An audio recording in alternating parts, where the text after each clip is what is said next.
Assalamualaikum warahmatullahi wabarakatuh. Perkenalkan, saya Vina Rahmawati. Di sini saya akan mempresentasikan asuhan keperawatan diare pada anak C usia 1 tahun. Memasuki bab pertama yaitu pendahuluan. Latar belakang.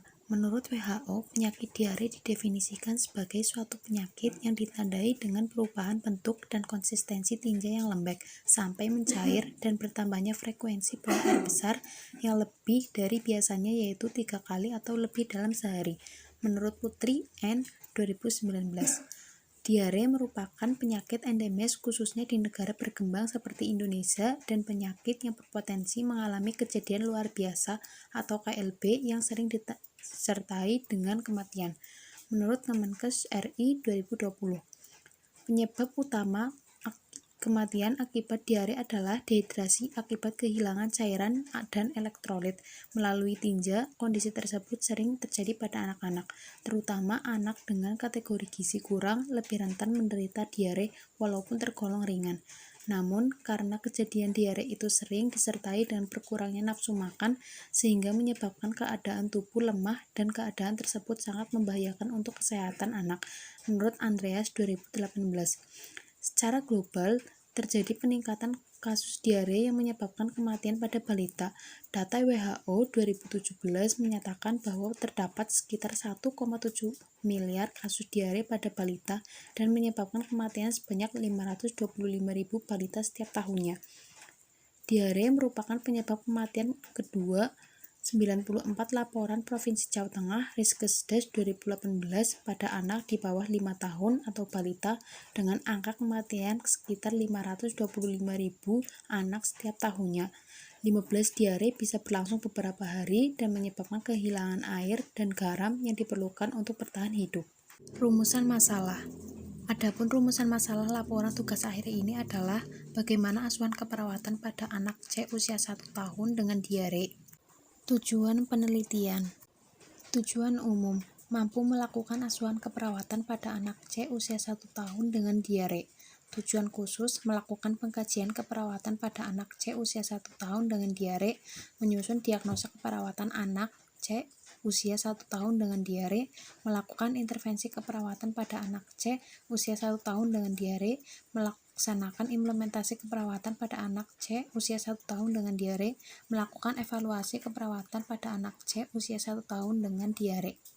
Manfaat penelitian. Manfaat teoritis. Hasil penulisan karya tulis ilmiah ini diharapkan dapat memberikan berbagai pemikiran dan informasi dalam bidang keperawatan anak tentang asuhan keperawatan pada anak, terutama diare. Manfaat praktik bagi institusi rumah sakit sebagai bahan informasi bagi tenaga keperawatan untuk lebih meningkatkan mutu pelayanan dan melayani pasien dengan diare di rumah sakit. Bagi penulis sebagai sarana dalam mendapatkan pengetahuan dan pengalaman khusus dalam asuhan keperawatan pada pasien diare. Bagi institusi pendidikan sebagai bahan masukan dalam proses belajar mengajar tentang asuhan keperawatan dengan diare yang dapat digunakan sebagai acuan dalam praktik bagi mahasiswa keperawatan. Memasuki bab 2 yaitu tinjauan pustaka. Pengertian diare. Diare adalah suatu kondisi di mana seseorang buang air besar dengan konsistensi lembek atau cair, bahkan dapat berupa air saja. Frekuensinya lebih sering, biasanya 3 kali atau lebih dalam 1 hari. Menurut Departemen Kesehatan 2011, diare merupakan penyakit yang ditandai dengan berubahnya bentuk tinja dengan intensitas buang air besar secara berlebihan lebih dari 3 kali dalam kurun waktu 1 hari. Menurut Prawati dan Haki 2019. Etiologi. 1. Infeksi enteral, yaitu adanya infeksi yang terjadi di saluran pencernaan di mana merupakan penyebab diare pada anak. Kuman meliputi infeksi bakteri, virus, parasit, protozoa, strat jamur, dan bakteri.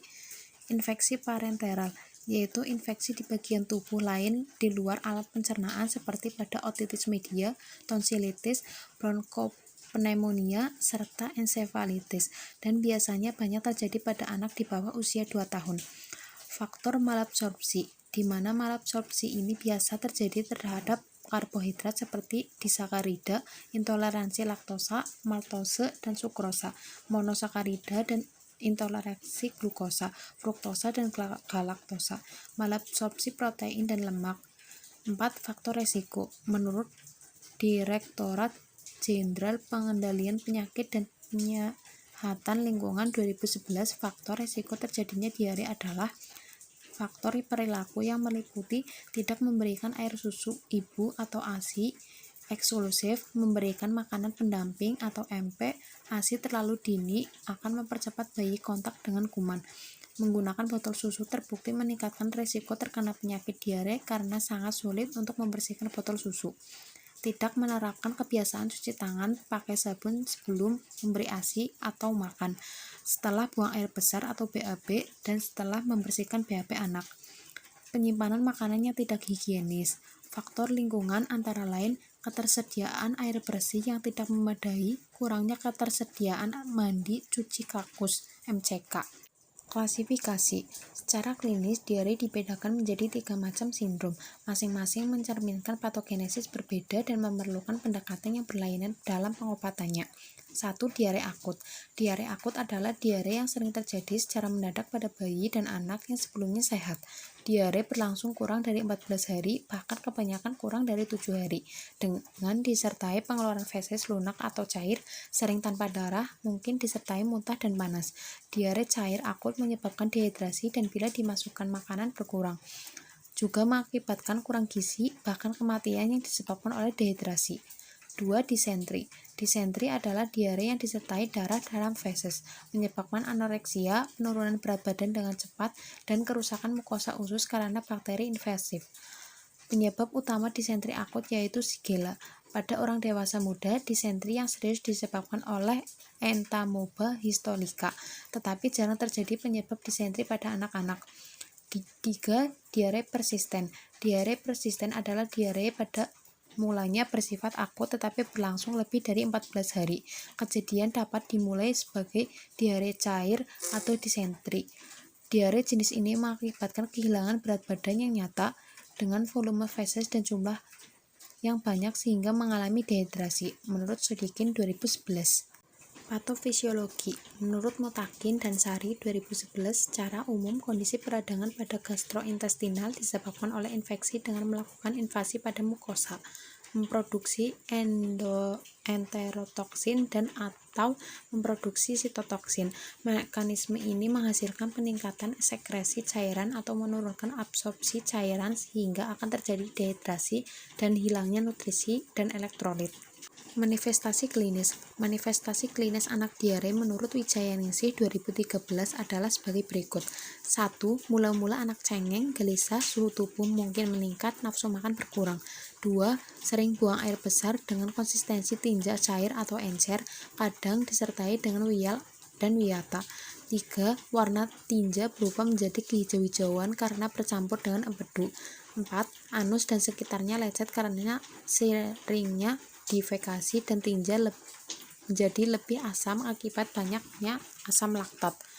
5. Terdapat tanda dan gejala dehidrasi, turgor kulit jelas, elastisitas kulit menurun, ubun-ubun, dan mata cekung, membran mukosa kering, disertai dengan penurunan berat badan. Komplikasi. Diare mengakibatkan komplikasi sebagai berikut. 1. Dehidrasi. Dehidrasi ringan, sedang, berat, hipotonik, isotonik, atau hipertonik. Renjatan hipovolemik, hipokalemia dengan gejala meteorismus, hipotoni otot, lemah, bradikardi, perubahan elektrokardiogram, hipoglikemia, intoleransi sekunder akibat kerusakan villi mukosa usus dan defisiensi enzim laktase. Kejang terjadi pada dehidrasi hipertonik. Malnutrisi energi protein akibat muntah dan diare jika lama atau kronik, menurut Ngastiyah 2014. Pemeriksaan penunjang. Pada pasien yang dengan diare akan diperlukan pemeriksaan penunjang yaitu antara lain pemeriksaan darah tapi lengkap, hemoglobin, hematokrit, leukosit, jumlah leukosit, kadar elektrolit serum, ureum, dan kreatinin, pemeriksaan tinja, makroskospis dan mikroskospis, pH dan kadar gula dalam tinja, biakan dan resistensi feses, colok dubur, dan foto X-ray abdomen. Pasien dengan diare karena virus biasanya mempunyai jumlah dan hitung jenis leukosit yang normal atau limfositosis. Pasien dengan infeksi bakteri, terutama bakteri invasi ke mukosa, memiliki leukositosis dengan kelebihan darah putih. Neutropenia dapat timbul pada salmonellisis. Ureum dan kreatinin diperiksa untuk mengetahui adanya kekurangan volume cairan dan mineral tubuh. Pemeriksaan tinja dilakukan untuk melihat adanya leukosit dalam tinja yang menunjukkan adanya infeksi bakteri, adanya telur cacing dan parasit dewasa. Pasien yang telah mendapatkan pengobatan antibiotik dalam 3 bulan sebelumnya atau yang mengalami diare di rumah sakit sebaiknya diperiksa tinja untuk pengukuran toksin Clostridium difficile. Rektoskopi atau sigmoidoskopi perlu dipertimbangkan pada pasien-pasien yang toksik, pasien dengan diare berdarah, atau pasien dengan diare akut persisten. Pada sebagian besar, sigmoidoskopi mungkin adekuat sebagai pemeriksaan awal, menurut Wong 2009. Penata laksanaan. Secara umum, adapun penata laksanaan diare antara lain 1. Penggantian cairan dan elektrolit, 2. Antibiotik, 3. Obat anti diare. Pencegahan diare. 1. Menggunakan jamban. Kotoran manusia adalah semua benda atau zat yang tidak dipakai lagi oleh tubuh dan yang harus dikeluarkan dari dalam tubuh. 2. Mencuci tangan. Mencuci tangan dengan sabun terutama sesudah buang air besar, sebelum menyiapkan makanan, sebelum dan sesudah makan atau jajan mempunyai dampak dalam kejadian diare.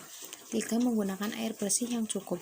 Dengan terpenuhinya kebutuhan ini, maka seluruh proses metabolisme dalam tubuh manusia berlangsung dengan lancar. Air yang harus diminum adalah air yang sehat. Masalah keperawatan. Pengertian masalah keperawatan. Masalah keperawatan merupakan suatu penilaian klinis mengenai respon klien terhadap masalah kesehatan atau proses kehidupan yang dialaminya, baik yang berlangsung aktual maupun potensial. Diagnosis keperawatan bertujuan untuk mengidentifikasi respon klien individu, keluarga, dan komunitas terhadap situasi yang berkaitan dengan kesehatan. Menurut PPNI 2017, komponen masalah keperawatan. Dalam konsep masalah keperawatan menurut PPNI 2017 terdapat 2 komponen utama, yaitu masalah atau problem atau label diagnosis dan indikator diagnostik. Dalam perumusan masalah keperawatan pada dibagi menjadi 3, yaitu aktual, resiko, dan potensial. Masing-masing komponen diagnosis diuraikan sebagai berikut. 1. Masalah atau problem. Masalah merupakan label diagnosis keperawatan yang menggambarkan inti dari respon klien terhadap kondisi kesehatan atau proses kehidupannya. Label diagnosis terdiri dari deskriptor atau penjelas dan fokus diagnostik. 2. Indikator diagnostik. Indikator diagnostik terdiri dari atas penyebab, tanda gejala, dan faktor resiko. 3. Faktor yang berhubungan. Faktor yang berhubungan atau kondisi klinis yang terkait atau penyebab pada masalah keperawatan merupakan faktor-faktor yang mempengaruhi perubahan status kesehatan yang mencakup 4 kategori. Masalah keperawatan pada klien diare. Diare D0020. Pengertian diare merupakan pengeluaran feses yang sering, lunak, dan tidak berbentuk. Penyebab fisiologis proses infeksi, psikologis kecemasan dan tingkat stres tinggi, situasional terpapar kontaminan, terpapar toksin, penyalahgunaan laktasif, penyalahgunaan zat, program pengobatan misal agen tiroid, analgesik, pelunak feses, ferrosulfat, antasida, simetidin, dan antibiotik, perubahan air, makanan, dan bakteri pada air, kriteria mayor dan kriteria minor. Kriteria mayor subjektif tidak ada, objektif defekasi lebih dari 3 kali dalam 24 jam, feses lembek atau cair. Kriteria minor subjektif urgensi, nyeri atau kram abdomen. Objektif frekuensi peristaltik meningkat, bising usus hiperaktif. Defisit nutrisi D0019. Pengertian defisit nutrisi merupakan asupan nutrisi tidak cukup untuk memenuhi kebutuhan metabolisme. Penyebab kurangnya asupan makanan, ketidakmampuan mengabsorpsi nutrien. Faktor psikologis misal stres, keengganan untuk makan.